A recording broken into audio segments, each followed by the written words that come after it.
할렐루야. 이 오후에도 저와 여러분에게 임하시는 하나님의 은혜가 함께 하시기를 바랍니다. 우리는 지난 2주에 걸쳐서 가정과 교회가 순종하고 사랑할 때 그 안에 하나님의 나라가 이루어진다는 사실을 배웠습니다. 하나님의 나라는 거창하고 새롭고 어떤 특별한 나라가 아니라 내가 말씀대로 살고 말씀 안에서 관계를 이루어갈 때 우리 속에서 하나님의 나라는 관계 안에 이루어지는 것입니다. 우리 안에 시작된 하나님의 나라는 결코 정지된 상태에 머물러 있지 않습니다. 하나님의 나라는 유동체입니다. 생명 조직입니다. 그렇기 때문에 성장하든지 퇴보하든지 하나님의 나라는 머물러 있지 않습니다. 그리고 어떤 건물처럼 한번 지어놓으면 움직이지 않는 그런 무기물이 아닙니다. 하용조 목사님은 본문을 강해하면서 신앙생활을 야구 시합에 비유해서 설명하신 적이 있습니다. 타자가 타석에 들어섰다고 해서 모두 득점하는 건 아니죠.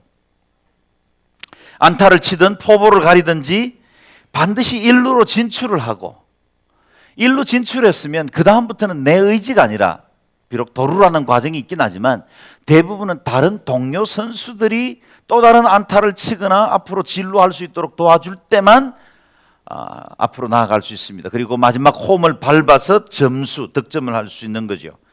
인생이란 야구 시합에는 볼이 배트에 잘 맞아서 홈런을 치는 행운아도 있고 판단력이 빨라서 포볼을 골라내는 사람들도 있습니다.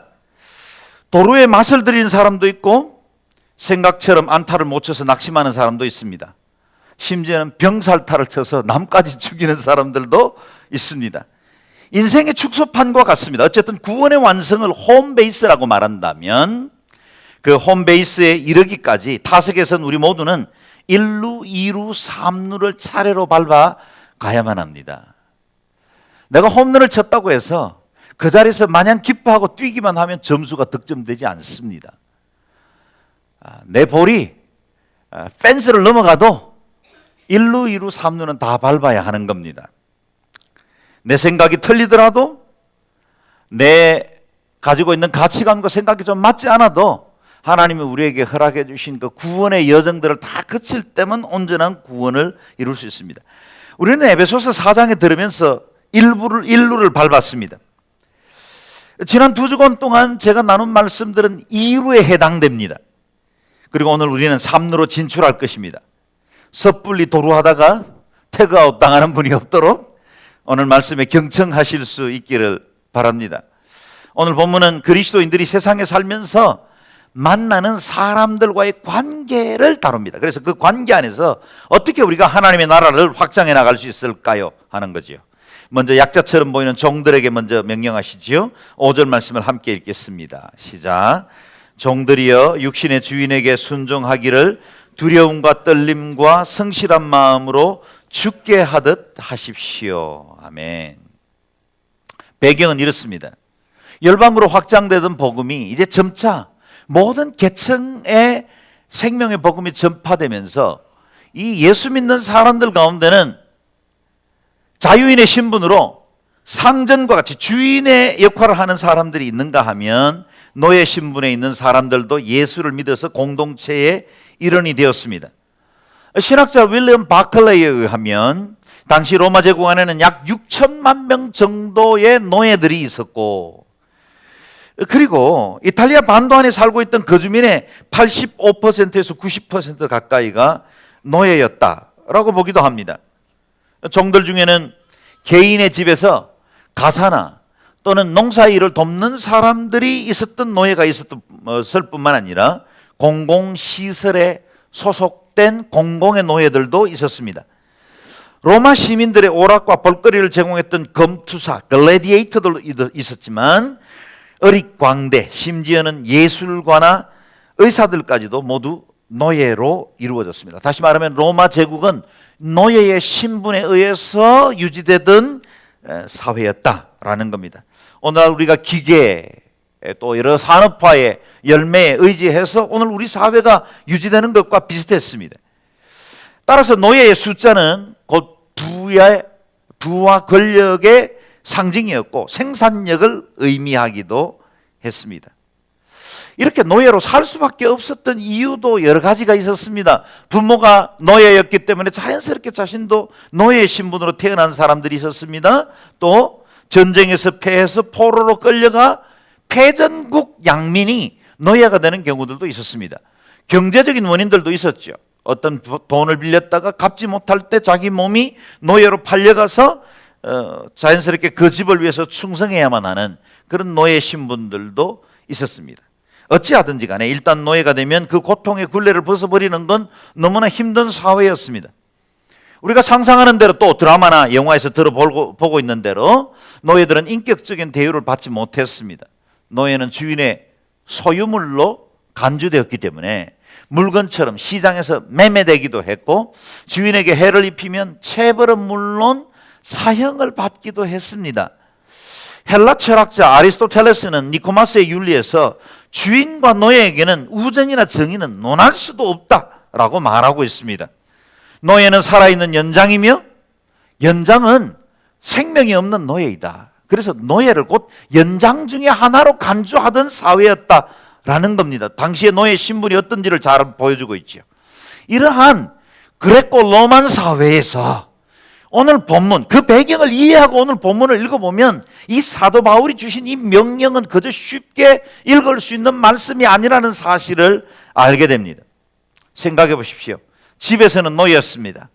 함께 자리할 수도 없었고 식사 수종을 들고 온종일 요즘과 같이 더운 땡볕에 나가서 노동하며 살던 그런 노예였어요. 그런데 주일이 되었습니다. 교회 공동체에서는 함께 떡을 떼고 교제하고 그리스도 안에서 형제 자매라 부르게 된 거예요.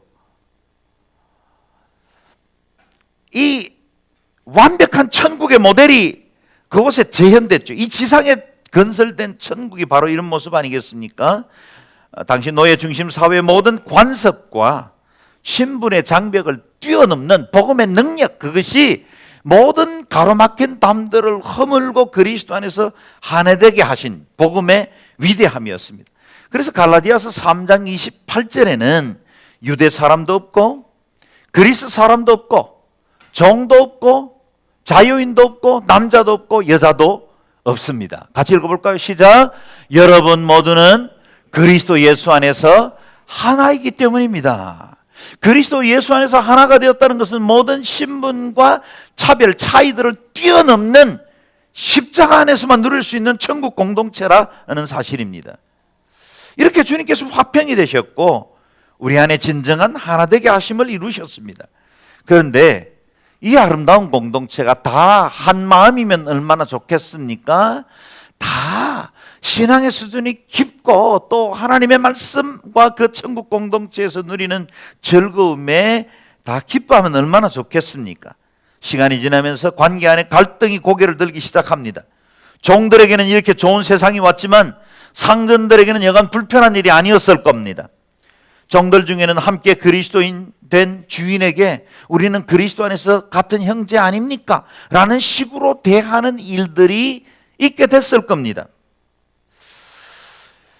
뿐만 아니라 주인의 입장에서 볼 때는 은혜가 충만할 때는 별로 문제가 안 됐는데 혼자 앉아 곰곰이 생각해 보면 괘씸하기도 하고 도대체 세상이 어떻게 되려고 이런 일들이 일어났나 그런 생각이 들기도 할 겁니다. 종들도 주인을 볼 때 나름의 판단을 합니다. 아니 교회에서는 은혜의 주님, 평화의 주님 서로 찬양하더니 집에 가서는 노예처럼 대한단 말이죠. 이런 이중적인 사람들 이게 어떻게 진짜 믿음인가 이런 판단이 생겼을 거라는 겁니다. 이러다 보니까 그리스도 안에서 새로운 질서가 필요하게 되었습니다. 그것이 바로 종과 상전에게 주신 새로운 질서이다라는 겁니다. 제가 스리랑카에 있을 때 저는 물론 한인 사역은 하지 않고 현지인 사역을 했지만 한인교회가 2개가 있었습니다. 가끔씩 저희 아이들도 거기 다니고 저도 한 번씩 가면 그렇게 위로와 또 안식을 누릴 수가 없었어요. 한국말로 설교를 듣는 것 여러분 얼마나 큰 복인지 아세요? 지금 제 말 들리죠? 이해하십니까? 여러분 이렇게 한국말로 설교가 들린다는 게 얼마나 큰 축복이라는 걸 잊고 지낼 때가 많아요. 그래서 그런 예배 시간에 제대로 집중 못하고 딴짓 하시는 분들은 한 6개월씩 타지에 보내서 말 안 들리는 예배 좀 드리게 하고 싶다는 생각이 제 속에 굴뚝 같을 때가 많습니다. 그런데 저희 스리랑카에 한인교회가 2개가 있었어요. 한 교회는 주로 뭐 방직 공장이든지 아니면 이 봉제 공장이든지 이런 오너들이 주로 다니는 교회가 있습니다. 그리고 또 한 교회는 주로 직원들, 그곳에 있는 매니저들이나 또 해외 주재원으로 와 있는 분들이 주로 다니는 교회예요. 누가 그렇게 편을 나눈 것도 아닙니다. 다니다 보니 그렇게 된 거예요.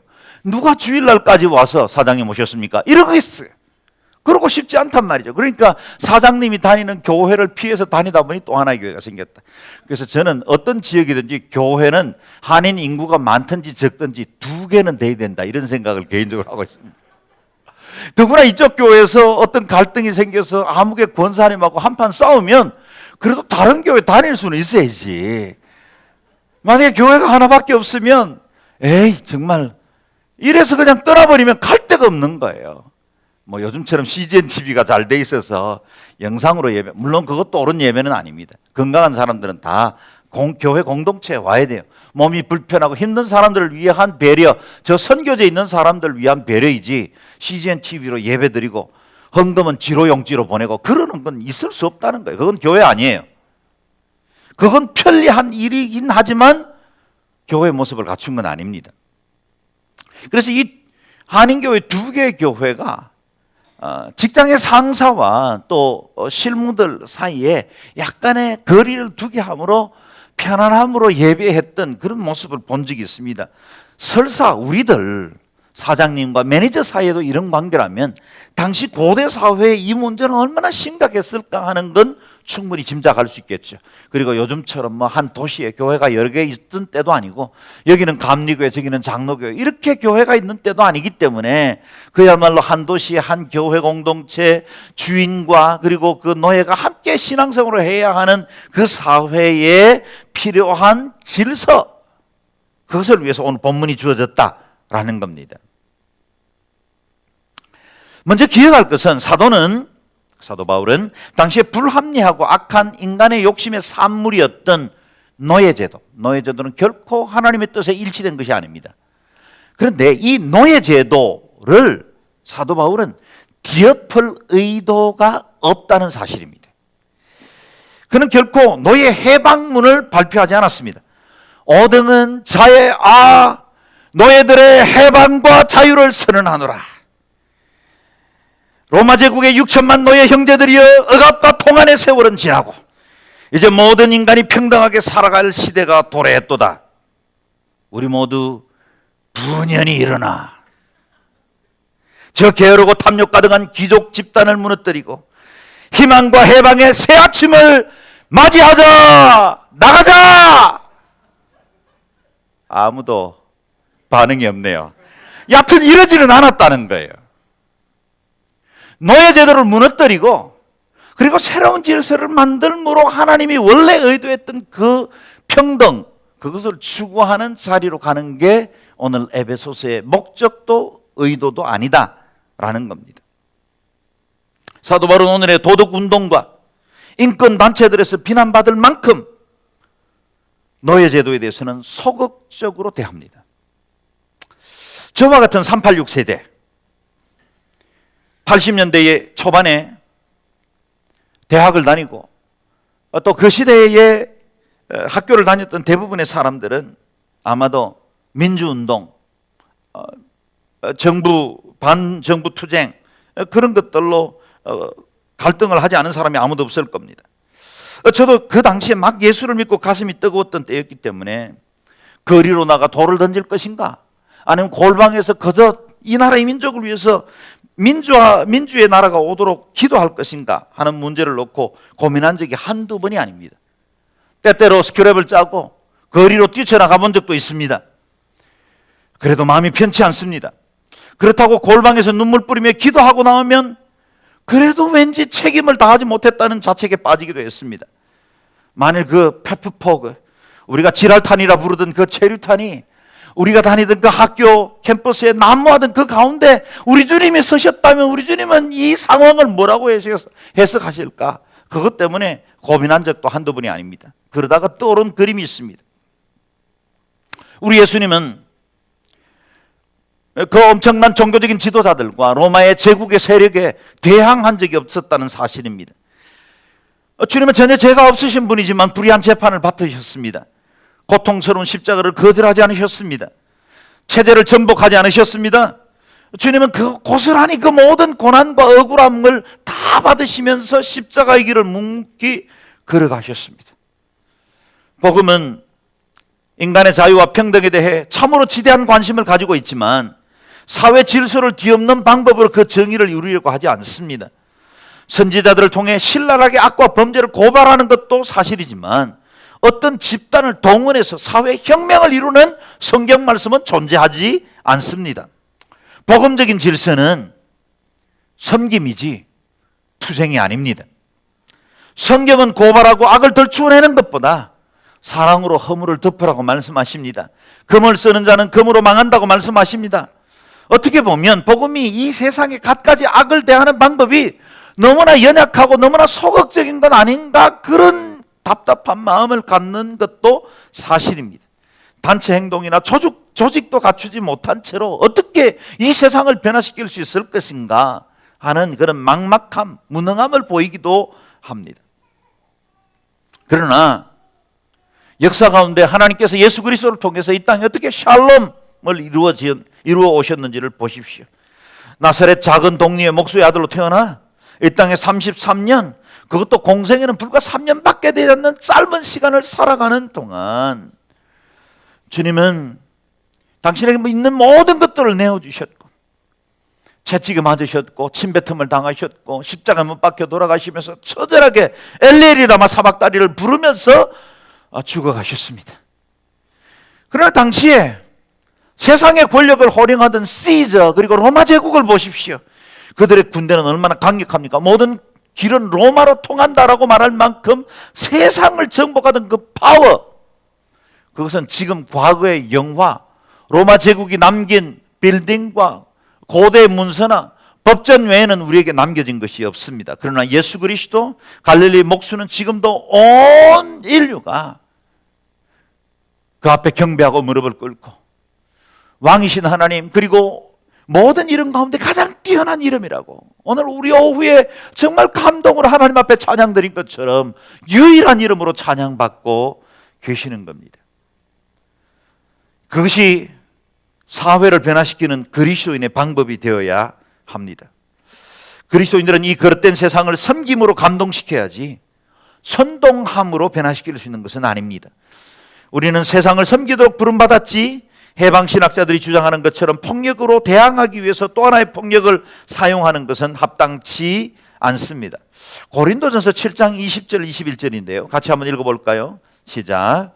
각 사람은 부르심을 받은 때에 상태 그대로 머무르십시오.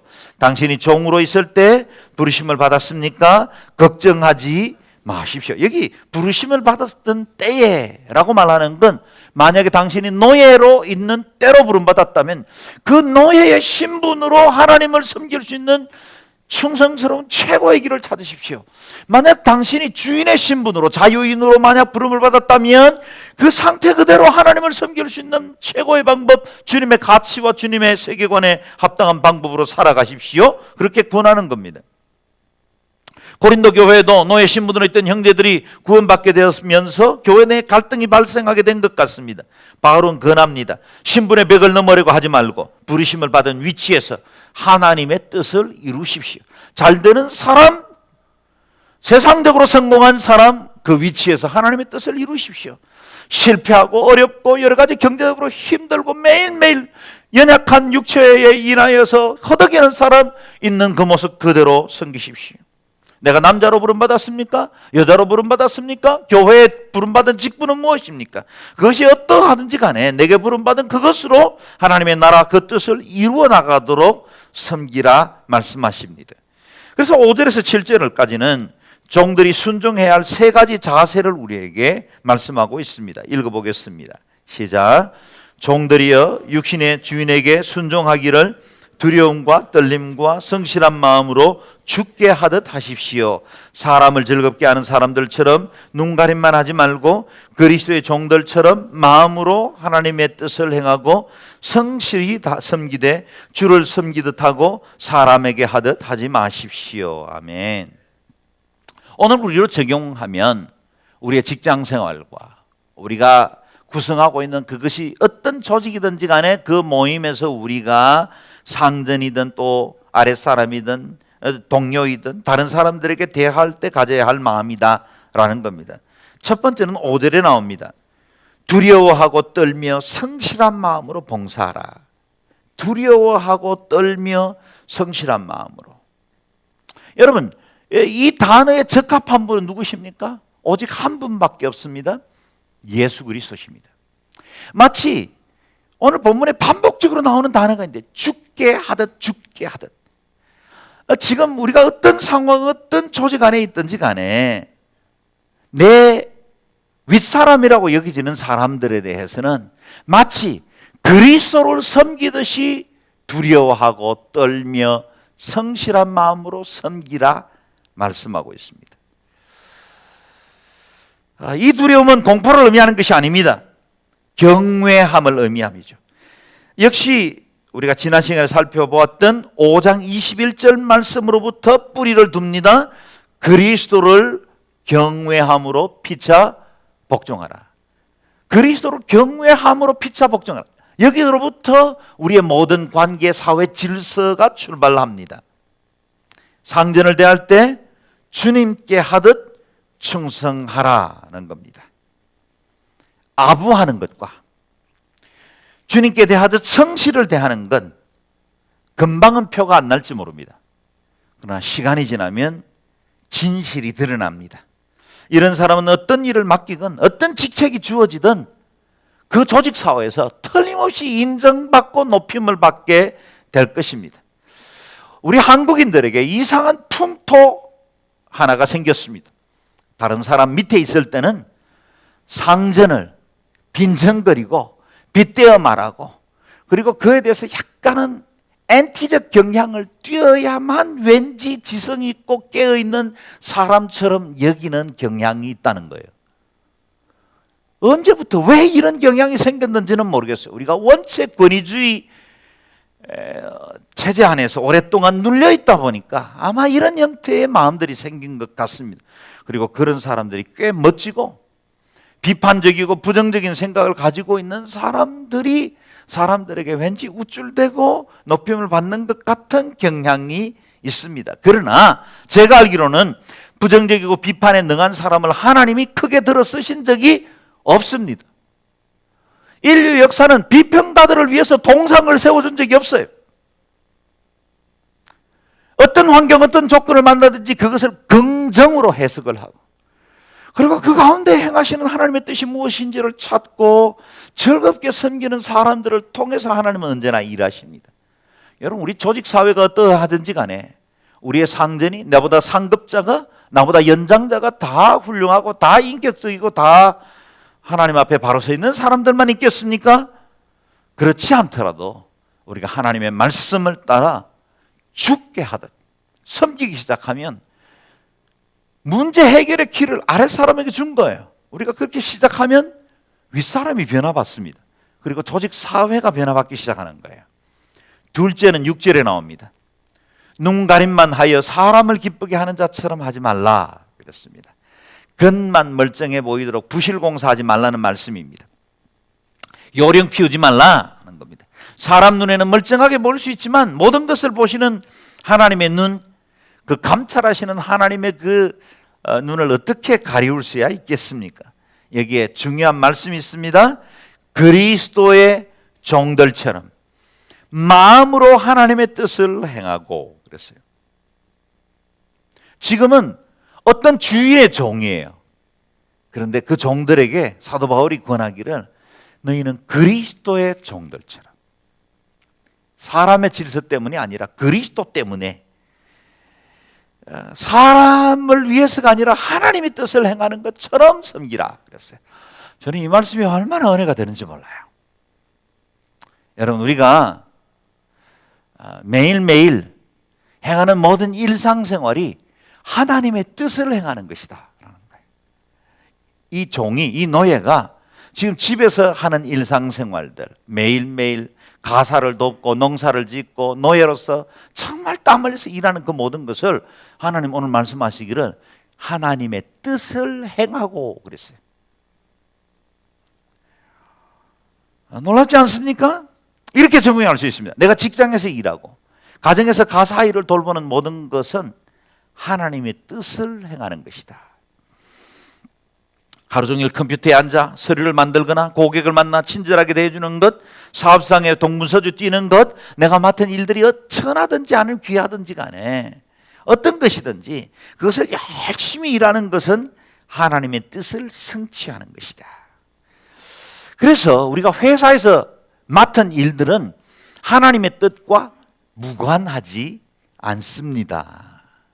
나는 하나님께서 회사를 통해 내게 맡기신 일을 충성스럽게 일합니다. 하나님은 회사라는 기관을 통해 내 생활에 필요한 재정을 공급해 주십니다.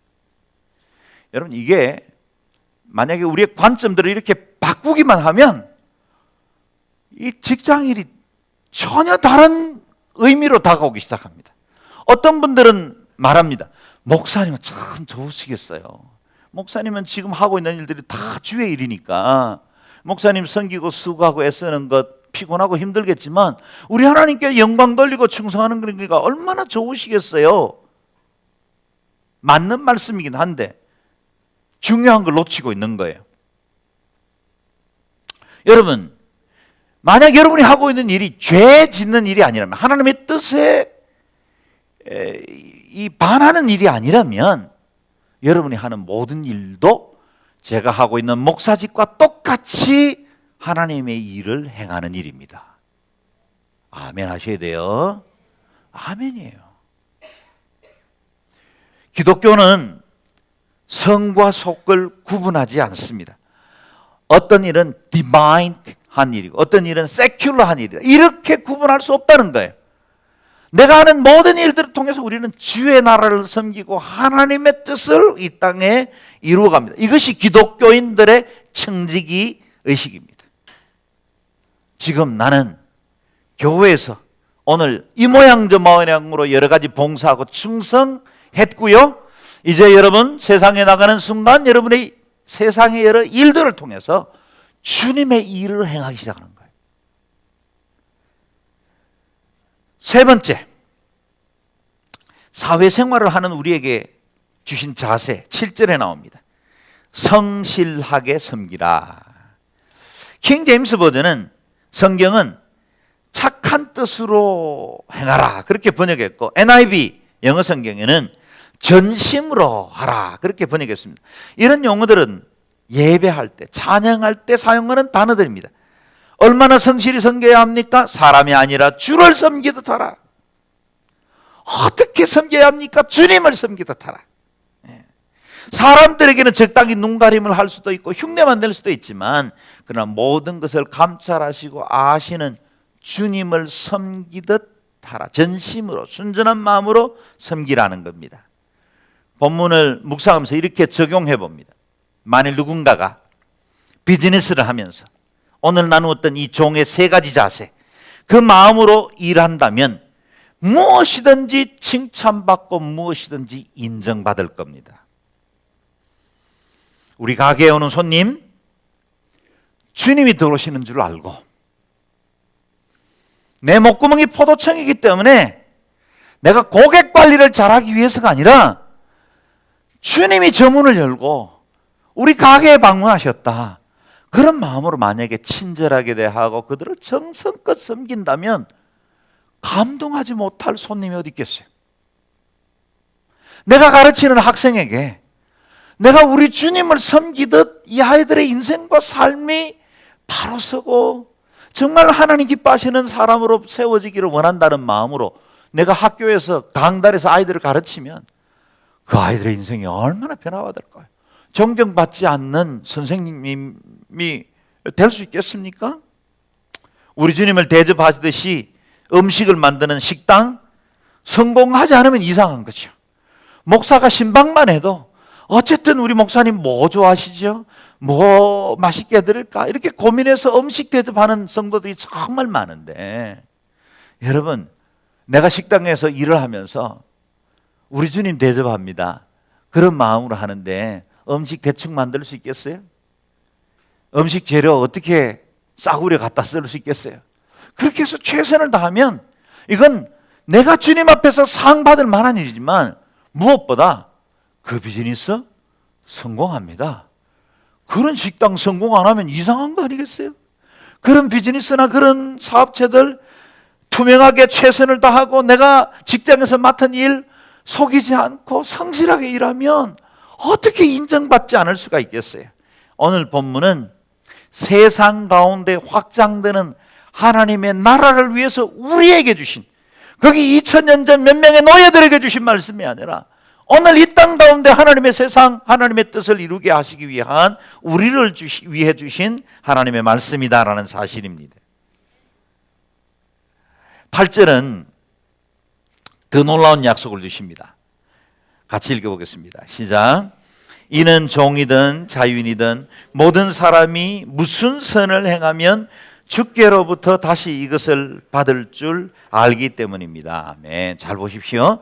종이든 자유인이든 어떤 사람이 무슨 선을 하면, 그 다음에요, 상은 누가 주십니까? 하나님이, 주께서 상을 주신다 그랬어요. 우리가 열심히 섬기면, 주님 대하듯 섬기면 사람들에게도 칭찬받을 거예요. 사람들도 인정해 줄 거예요. 그런데 궁극적으로는 하나님이 상을 주신답니다. 할렐루야. 아이고, 정말 좋습니다. 우리는 진짜 무슨 일을 하는지 어떻게 살든지 간에 손해보지 않는 인생 살아갈 수 있어요. 사람들 몰라줘도 괜찮아요. 내가 진짜 충성했는데 회사에서 진짜 몰라준다, 뭐 그러면 어떡하겠어요? 그래도 괜찮아요. 왜요? 상 주시는 분이 따로 계시기 때문에. 우리 하나님이 상 주신대. 내가 우리 회사에 충성하고 열심히 일했는데 상은 하나님 주세요. 내가 어느 누군가를 열심히 섬기고 그를 위해서 애써서 일했는데, 내 월급 주는 사장님이었는데, 중소기업이었는데, 그래서 뭐 회사 위해서 열심히 일한 것 같은데 상은 누가 주세요? 하나님 주세요. 할렐루야. 야, 저와 여러분은 수지 만난 인생입니다. 할렐루야. 이 땅에서도 복 받지만 하나님이 이와 같은 상을 보정해 주신대요. 그리스도인이 행하는 모든 선은 주님의 상이 약속되어 있습니다. 우리가 교회 일에 충성하고 봉사할 때 물론 상이 보장되어 있습니다. 동시에 내가 회사에서, 이 세상에서 모든 사람들에게 최선을 다해서 일하는 그 모든 것들 하나님께서 상 주신답니다. 얼마나 즐거운 인생입니까? 자, 이제 상전들에게는 어떤 명령을 하고 있습니까? 짧은 명령입니다. 9절 한 절을 읽겠습니다. 시작. 주인들이여, 여러분도 협박을 거치고 종들에게 그와 같이 행하십시오. 이는 여러분이 알다시피 그들과 여러분의 주가 하늘에 계시며 주는 사람을 외모로 판단하시지 않기 때문입니다. 아멘. 상전들에게 주시는 말씀은 한 절밖에 되지 않지만 의무조항은 훨씬 많습니다. 왜냐하면 너희도 저희에게 이와 같이 하고 하는 말씀 때문에. 너희도 저희에게 이와 같이 하고. 무슨 뜻입니까? 종들에게 명령했던 그 모든 의무는 너희도 지켜라. 종들이 죽게 하듯 하는 것처럼 너희도 종들에게 이와 같이 하라. 모든 명령이죠. 그리고 한 가지가 더 붙었습니다. 너희들은 협박을 거치라. 아랫사람이라고 윽박 지르지 말아라. 다른 사람들보다 높은 위치에서 더 많은 영향력을 끼치는 사람들 기억해야 합니다. 만약 내가 다른 사람들보다 지위가 약간이라도 더 높아서 내가 어떤 지시를 통해서 사람들에게 일을 시켜야 되거나 아니면 그 사람들의 영향력을 끼치고 인사권자가 된다면 특히나 더 기억해야 합니다. 윽박 지르지 말아야 한다.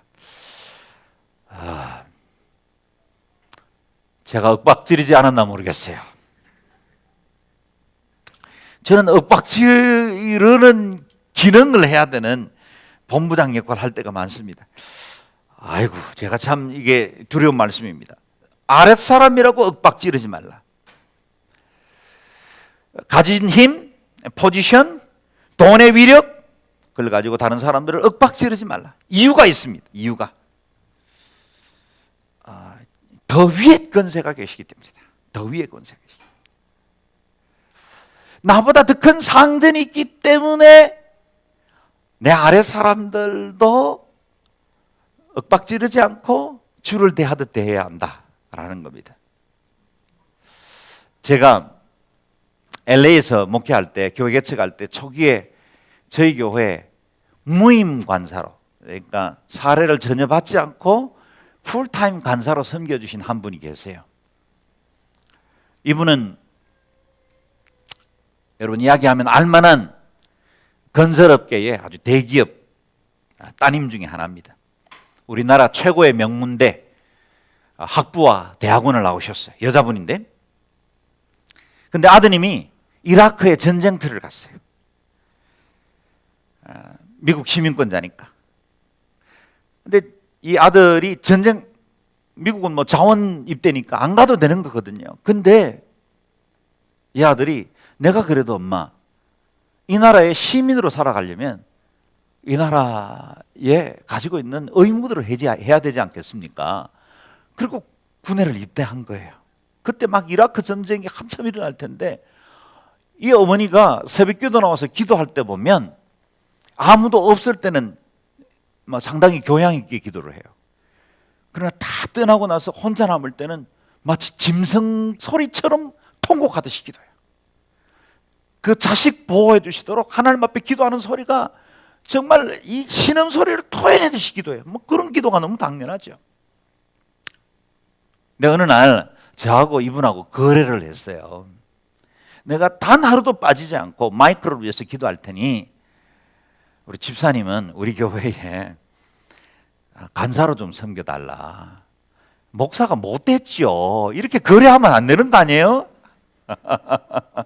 그런데 제가 이분이 너무 귀한 분이기 때문에 우리 교회를 좀 섬겨 주십사 하는 마음으로 요청하면서 그냥 저는 약속 한 가지를 한 겁니다. 내가 하루도 빠지지 않고 마이크를 위해서 기도하겠다. 그렇게 기도하고 그렇게 하기로 했어요. 그래서 2년간 이 형제가 복무를 하고 바로 막사에 그냥 포탄 하나가 떨어졌는데 이 포탄의 파편 하나가 다리에 이렇게 스쳐 지나가고 뭐 그거는 잠깐 이렇게 치료하고 말았다고 그래요.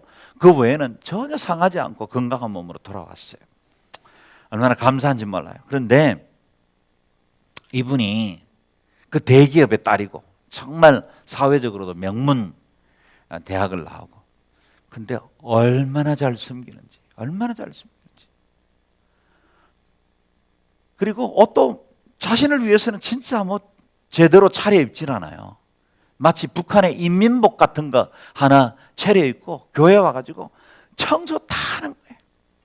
화장실 청소부터 교회 구석구석. 그리고 성도들 중에 어려운 성도들이 있으면 새벽기도 때 이렇게 성경책에 봉투에 이렇게 돈 좀 끼워 넣고 누군지 몰라요. 나중에 그분이 목사님 누군가가 이렇게 제게 돈을 끼워놨어요. 제 성경에. 저는 알지요. 저도 이야기는 안 했어요. 그러나 그렇게 섬기는 분이에요. 근데 이분이 하신 말씀 제 마음속에 남는 게 있어요. 진짜 부자는 교만하지 않대요. 졸부들이 깝죽거리는 거지. 어느 날 갑자기 돈이 생기면 그 돈의 파워 때문에 자신이 살아오면서 가지던 그 열등감 뭐 여러 가지 어려운 것 때문에 그것으로 다른 사람들 무시하고 아래 사람들에게 하대하지. 자신은 어려서부터 자기 집에 식모죠, 우리말 뭐 이게 가정부도 있고 드라이브도 있는데 부모님이 늘 이렇게 존댓말을 썼대요. 김씨 어디 있어요? 가십시다. 준비해 주세요. 하대하는 걸 본 적이 없다는 거예요. 진짜 부자는 그렇대요. 여러분, 우리가 하나님 앞에서 진짜 부유한 사람이면 우리가 있는 그것이 무엇이든지 간에 우리 위의 건세를 생각해요. 우리 위의 건세. 진짜 나를 다스리시고 나를 심판하시고 나를 판단하시는 분이 따로 있기 때문에 나도 그분 앞에 사는 줄 알고 두렵고 떨림으로 살아가는 거예요. 유대인들은 언제나 머리 위에 작은 빵떡 모자 하나 쓰잖아요. 키파. 그 작은 모자는 언제나 내 머리 위에는 내 위에 권세가 있다는 걸 의미해요. 그래서 중요한 성스러운 자리에 갈 때는 모자를 쓰지 않으면 못 들어가게 합니다. 통곡의 벽에 통갈 때도 반드시 모자를 뭔가를 쓰고 들어가게 되어 있어요. 뭐 우리는 의미 없이 모자 쓰고 갈지 모르겠지만 그 모자에는 내 위에 권세가 있습니다 라는 뜻이에요. 여러분이 알다시피 그들과 여러분의 주가 하늘에 계시며 주는 사람을 외모로 판단하지 않기 때문입니다. 위에 계신 분이 계세요. 교회 안에도 직책을 가진 분들은 더 많이 섬기는 분이에요. 내가 가지고 있는 권세로 마음껏 조정할 수 있다고 생각하면 그때부터는 리더십이 없는 거예요. 지위는 그대로 유지될지 몰라요. 세상에. 그러나 하나님이 원하시는 리더십은 사라진 거예요. 직장에서도 마찬가지예요. 가정에서도 만약 가장이라는 권위를 가지고 있는 남편이, 아버지가 섬기기를 포기하면 그때부터는 리더십이 사라진 거예요. 어떻게 우리가 세상 가운데 하나님의 나라가 확장됩니까? 그것은 하나님께서 우리 관계 안에 주어진 그 은혜를 따라서 많이 섬기고 많이 수고하는 자가 진정으로 하나님의 나라 주의 의를 이루어 나갈 수 있는 자들이다 라는 겁니다. 오늘 우리 공동체 주신 말씀은 무엇입니까? 주의 이름으로 세상을 섬기라. 내 일터에 하나님의 나라를 이루어지게 하라는 것입니다. 현실적으로 쉽지 않는 것 잘 압니다. 하나님이 기뻐하시는 삶의 원리 따르려면 우리가 죽어져야 하는 것도 사실입니다. 너희는 세상의 소금이니 세상의 빛이니 라고 말씀하신 그분을 따라 우리의 일터에서 하나님의 뜻을 이루어 나가는 저와 여러분 되시기를 주의 이름으로 축원합니다. 아멘. 같이 기도하겠습니다. 기도할 때 하나님, 내 삶을 통해서 정말 하나님의 나라가 확장되기를 원합니다.